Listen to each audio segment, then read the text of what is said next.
We came in and we were kind of surprised at the size and how few people were here, and there was no music. And we just looked at each other and said, wow, this could be a scene. And Neon Prophet was our second band that we ever hired here. So right from the get-go. The original owners, they saw us playing, they really liked us, and they had this idea of having reggae. You know, it was a different bar then. Chicago, it was like a motorcycle bar. They had Reggae Thursdays and Reggae Saturdays, and it caught on after a while, you know. So then you have a Chicago bar in Tucson with a reggae band. I mean, I don't know, it just all worked out.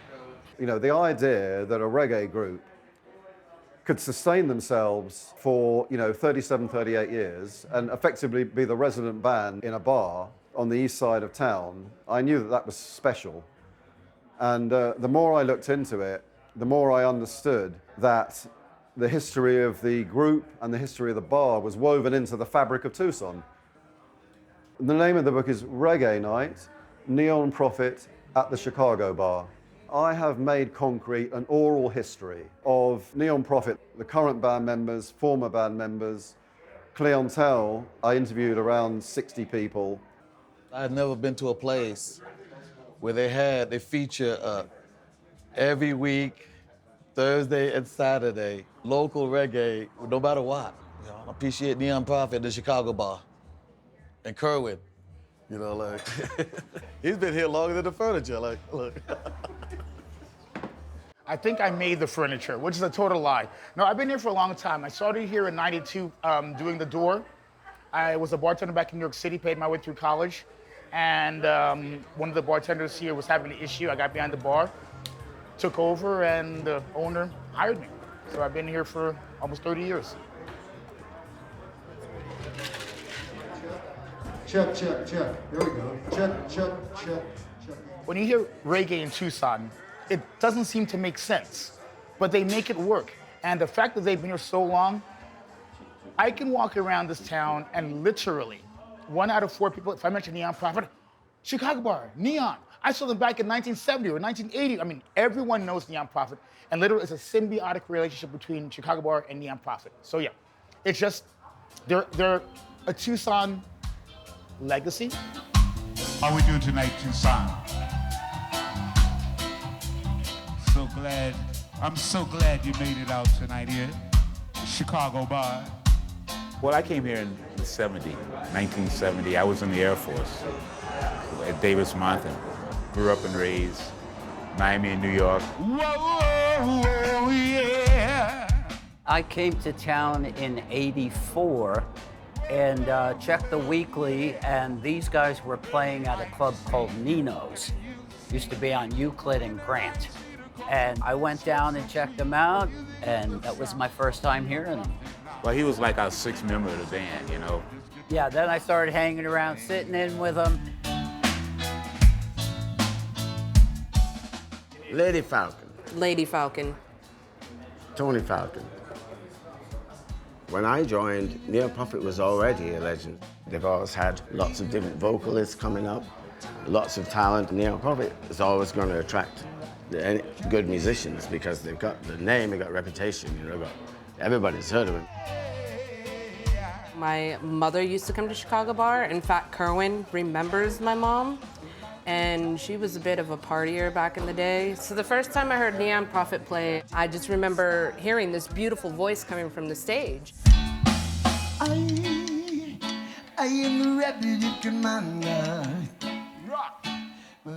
And I didn't know who it was at first. I didn't know what was going on. I just went outside and, I asked him who was singing the song, and he pointed to Tony. I was like, no way. I was like, there's no way it's that guy, no offense. Only recruiting girls from a rebel army. And so I just said my name and said that he was great, and he just looked at me in shock. And I was like, okay. Well, who wouldn't be? And he was one of the only people who did not hit on me that night. I was probably like...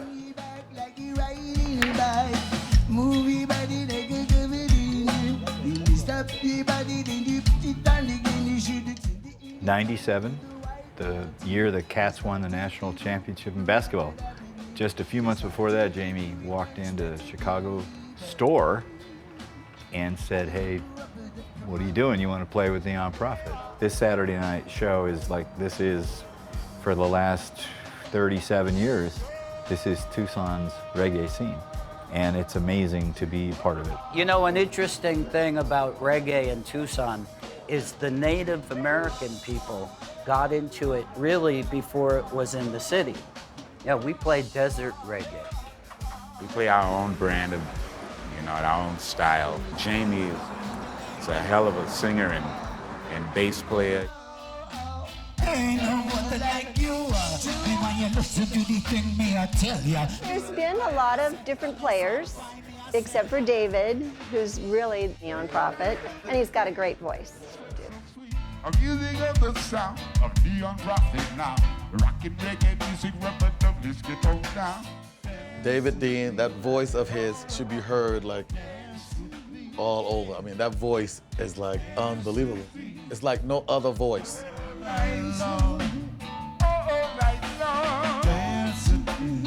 I really love the vibe of David's song, Dance With Me. It shows what we are about, dance with me. You know, that is the real truth of Neon Prophet. People come here in all their sartorial elegance, feeling very comfortable. It's non-judgmental. All of humankind rubs shoulders in this bar. I began to understand, their kind of foundational principle of one love, unconditional love. It really resonated with me, and it's been fantastic. They're on a long ride. I just joined in on the ride, I'm happy about that. I'm happy I got a chance to experience it, and I'm still experiencing it. Yeah, it's been a blast. Well, how could it not be? I mean, you get to play on stage, you get to drink, and get to smoke. You can edit Play that music. out. It could be the cigarette. As long as people are coming, we're loving it. We're having fun, and it's more like, not really serious, it's like a jam, man. It's like, we come here, we have our friends, there are a lot of great musicians that are out there. There isn't anything else like this. There's a connection with the community, with each other. It's really different. It's special. How you feeling, Tucson? I wonder how long can they go? Come on. All